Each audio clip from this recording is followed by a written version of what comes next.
Hello guys, welcome back. ఈరోజు మీకు Inchampalli project గురించి అయితే చెప్పబోతున్నాను.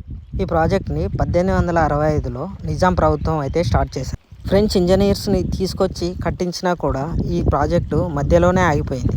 ఈ ప్రాజెక్ట్ గురించి రీసెర్చ్ చేస్తుంటే నాకు చాలామంది చెప్పిన విషయం ఏంటంటే, కాకతీయ రాజైన ప్రతాపరుద్రుడి దగ్గర శివుడి చేత ఇవ్వబడిన ఒక పరశవేణి లింగం ఉండేది. యుద్ధంలో ఓడిపోయిన ప్రతాపరుద్రుడు ఆ పరశవేణి లింగంని గోదావరి నది తీరాన త్రివేణి సంగంలో పడేసి ఛత్తీస్గఢ్కి అయితే వెళ్ళిపోతారు.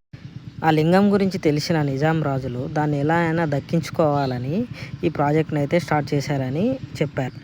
ఆ లింగాన్ని వెతికే ప్రయత్నంలో కొన్ని వేల మంది ప్రజలైతే చనిపోయారు. ఇంజనీర్లు కూడా చనిపోయేసరికి ఈ కన్స్ట్రక్షన్ అయితే ఆపేశారు.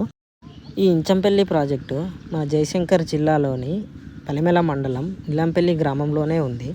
ఇలాంటి ఇంట్రెస్టింగ్ వీడియోస్ కోసం మన ఇన్స్టాగ్రామ్ ఛానల్ అయితే ఫాలో అవ్వండి. అలాగే మీ ఫ్యామిలీ ఫ్రెండ్స్ అందరికీ ఈ వీడియోని అయితే షేర్ చేయండి.